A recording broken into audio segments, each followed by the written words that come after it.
Shower लेने के बाद रुद्र ने कपड़े पहने ही थे, तभी रुद्र के फोन की रिंग बजने लगी। रुद्र ने कॉल पिक की दूसरी तरफ से एक स्वीट सी आवाज आई, dinner is ready, okay sweetheart I am coming. ये कहकर रुद्र ने कॉल डिस्कनेक्ट कर दी। ये बेशर्म आदमी, अब इससे कुछ बोलूंगी तो कहेगा दोबारा सुनने का मन है। हे भगवान, ये फ्लर्टी आदमी, दृष्टि खुद से ही बड़बड़ाई। रुद्र अपने अपार्टमेंट से बाहर आया तो रुद्र ने दृष्टि को डोर पर खड़े हुए पाया। दोनों ने डिनर किया और उसके बाद रुद्र अपने अपार्टमेंट में वापस आ गया। ऐसे ही धीरे धीरे 1 वीक बीत गया। उन दोनों में अच्छी बॉन्डिंग बन गई थी। दोनों एक दूसरे से रात को काफी देर तक बातें करते थे। अगली सुबह रुद्र अपने केबिन में आ गया था। उसे आए 2 आवर्स हो गए थे, पर दृष्टि अभी तक नहीं आई थी। उसने विक्रम से कहा, डिपार्टमेंट में दृष्टि के बारे में पता करो। विक्रम वहां से चला गया। कुछ देर बाद विक्रम वहां पर आया। बॉस, लेडी बॉस ने कोई लीव नहीं ली है। तभी विक्रम के फोन की रिंगटोन बजने लगी। विक्रम ने कहा, बॉस, अनिल की कॉल है।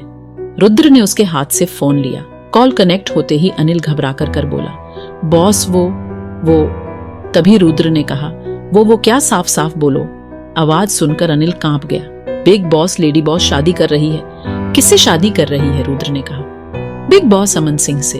वो अमन सिंह है और उसकी वाइफ का अब तक कोई बच्चा नहीं है। Lady boss middle class family से है, इसलिए वो लेडी बॉस से शादी कर रहा है ताकि बाद में बच्चा होने के बाद उसे छोड़ने में कोई परेशानी ना हो।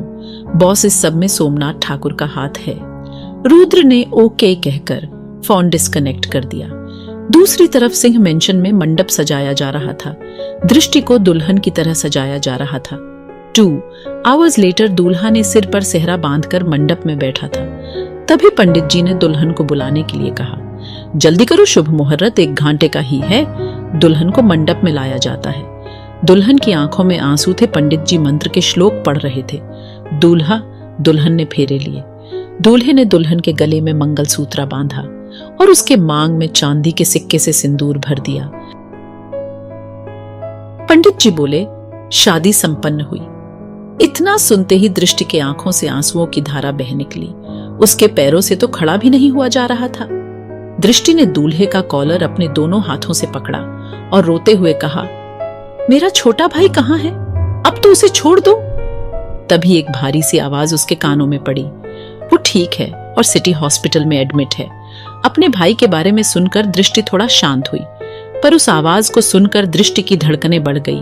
उसे वो आवाज जानी पहचानी लगी। तभी दूल्हे ने अपना सेहरा हटाया। दृष्टि उस ब्लैक मास्क पहने इंसान को देखकर दंग रह गई। मिस्टर आरएस, दृष्टि हकलाते हुए बोली, आप यहाँ कैसे? एमडर आरएसआर को देखकर दृष्टि हैरान थी। उसकी आंखों में आंसू थे। फ्लैशबैक, अनिल का कॉल डिस्कनेक्ट होते ही रुद्र ने अपनी हाथों की मुट्ठियां गुस्से से भींच ली। विक्रम, मुझे अभी 1 घंटे में अपने सामने चाहिए। ओके बॉस बोलकर विक्रम वहां से निकल गया। जाते हुए विक्रम ने शेर सिंह शेखावत को कॉल की। अरे सरकार, आज हमारी याद कैसे आई? शेर सिंह ने मजाक के लहजे में कहा। ये मजाक का टाइम नहीं है, बॉस का ऑर्डर है सिंह। फैमिली का हेड अमन सिंह उन्हें 1 घंटे में अपने सामने चाहिए। वो सिंह मेंशन में है। विक्रम की बात सुनकर शेर सिंह के पसीने छूट गए। क्या बॉस का काम है? तभी शेर सिंह शेखावत वहां से गाड़ी में बैठकर निकल गया। उसने किसी को फोन मिलाया। मुझे सारे आदमी 15 मिनट में सिंह मेंशन में चाहिए। अगर कोई नहीं मिला तो समझो आज उसका आखिरी दिन है। सारे शहर में उथल पुथल मच गई। अगले 5 मिनट में हाईवे पर लग्जरी कारों का शोर सुनाई देने लगा। किसी को समझ में नहीं आया ये क्या हो रहा है। गाड़ियां सभी रेड लाइट को क्रॉस करते हुए बहुत ही स्पीड में जा रही थी। पूरे शहर में हाहाकार मच गया। आज से पहले ऐसा माहौल शहर में पहले कभी नहीं देखा। एक तरफ आरएसआर के बॉडीगार्ड्स की कारें थी तो दूसरी तरफ शेर सिंह शेखावत की। इस खबर को मंत्रियों और हायर ऑफिशियल्स तक पहुंचने में टाइम नहीं लगा। सभी परेशान हो गए। कुछ ही देर में गाड़ियां सिंह मेंशन के सामने आकर रुकने लगी। धीरे धीरे शहर में हुई हलचल खत्म हो गई। 250 या से ज्यादा कारों ने सिंह मेंशन को घेर लिया। सभी लोग कारों से उतरने लगे। तभी शेर सिंह और विक्रम दोनों वहां पहुंच गए। दोनों को देखकर सबकी हालत खराब हो गई। शेर सिंह को माफिया का बच्चा -2 जानता था, पर सब विक्रम को बस नाम से ही जानते थे। वहां पर 600 इससे ज्यादा लोग वेपन से लेस लोग थे। तभी सिंह मेंशन के गार्ड अमन सिंह को सूचना देने गए कि बाहर बहुत गाड़ियां हैं। तो अमन सिंह के चेहरे पर मुस्कुराहट आ गई। ये सोमनाथ पापा जी भी ना, क्या जरूरत थी इतने लोगों को लाने की, ये कभी नहीं सुधरेंगे। मन ही मन अपने आप से बातें करते हुए बाहर आ रहा था। मेंशन के बाहर इतना क्राउड देखकर उसके होश उड़ गए। वो भागता हुआ बाहर आया। वह विक्रम को नहीं जानता था, पर शेर सिंह को पहचान गया। शेर सिंह जी आप? तभी लोग चारों तरफ से अमन को घेर लेते हैं। शेर सिंह जी, क्या हमसे कोई गलती हुई है? ये आपके आदमी मुझे ऐसे क्यों घेर कर खड़े हैं? तभी उसके गालों पर जोर से एक तमाचा लगने की आवाज आती है, जो उसे विक्रम ने मारा था। तुम्हारी इतनी हिम्मत जो तुमने मुझ पर हाथ उठाया। विक्रम सर, इसे मैं देख लूंगा, आप क्यों परेशान हो रहे हो? शेर सिंह बोला। वैसे तो विक्रम और शेर सिंह बहुत अच्छे दोस्त थे, पर शेर सिंह विक्रम को बड़ा भाई ही मानता था। विक्रम MR/RSR का राइट हैंड जो था। विक्रम का नाम सुनकर तो अमन सिंह के घबराहट के मारे पसीने छूटने लगे। वो अपने घुटनों के बल बैठ गया। ले चलो इसको। विक्रम ने रुद्र को कॉल लगाया। बॉस उसे पकड़ लिया है। आगे क्या करना है? सारी तैयारी ऐसे ही चलने दो। शादी तो आज होकर रहेगी।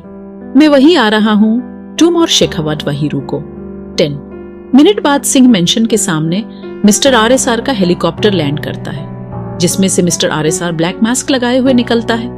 Flashback and. दृष्टि ने झिझकते हुए बोला, आपने बताया नहीं, आप यहाँ कैसे? ये बातें हम घर चाल कर करेंगे वाइफी। ये आवाज उसे बिल्कुल उसे रुद्र की आवाज जैसी लग रही थी, पर उसका मन मानने को तैयार नहीं था। तभी रुद्र ने कहा, आज से तुम मेरी वाइफ हो। दृष्टि कार में उदास बैठी थी। शायद वो रुद्र से प्यार करने लगी थी। उसकी आंखों से आंसू बह जाते हैं। दृष्टि पूरे रास्ते बाहर की तरफ देखते हुए आ रही थी। तभी कार एक बड़े से लोहे के दरवाजे के सामने आकर रुकती है। कार स्कैन होने के बाद डोर ऑटोमेटिकली ओपन हो जाता है। 100 से ज्यादा सिक्योरिटी गार्ड उस मेंशन को सिक्योर कर रहे थे। मेंशन 200 एकर्स में बना हुआ था और चारों तरफ से 6 मीटर्स ऊंची दीवारों से घिरा हुआ था। कार धीरे धीरे मेंशन में अंदर की तरफ बढ़ती है। दृष्टि रास्ते के किनारे लगे बाग को देखकर दंग रह जाती है। ऐसे लग रहा था कि वो स्वर्ग में आ गई हो। तभी कार एक आलीशान विला के सामने आकर रुकती है। उसके पीछे वाली कार में विक्रम और शेर सिंह थे। रुद्र कार से बाहर निकलकर दृष्टि के साइड का डोर ओपन करता है, तो दृष्टि कार से बाहर उतरती है। तभी शिवम, आरव, आदित्य और नवीन चारों ने आकर दृष्टि को घेर लिया। विक्रम ने शिवम को सब कुछ बता दिया था। बस फिर तो शिवम ने फील्डिंग ही जमा दी। भाभी जी नमस्ते, हम हैं आपके प्यारे देवर। शिवम को देखकर तो दृष्टि की आंखें फटी की फटी रह गईं। शिवम बोला, भाभी मैं आपको सबसे इंट्रोड्यूस कराता हूँ, ये आरव भाई और ये आदित्य भाई दोनों RSR के चाइल्डहुड फ्रेंड्स हैं, और ये नवीन भाई है हमारी बुआ के लड़के। दीदी और जीजू आपसे कल मिलने आएंगे, वो आउट ऑफ टाउन है। वैसे मेरे होते हुए भाभी इतनी उदास है, ऐसा तो हो ही नहीं सकता। शायद भाभी आज कुछ ज्यादा ही थक गए हो।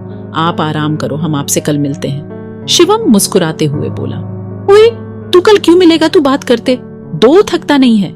हमें तो तू बोलने भी नहीं देता और कल भी तू ही मिल ले। नवीन बोला। उनकी बात सुनकर दृष्टि थोड़ा सा मुस्कुरा देती है। कैसी होगी रुद्र और दृष्टि की जोड़ी? क्या दोनों में प्यार हो पाएगा? कहाँ है दृष्टि का छोटा भाई? आगे जानने के लिए जुड़े रहिए नॉवेल राइटर साथ billionaire CEO secret wife season 2।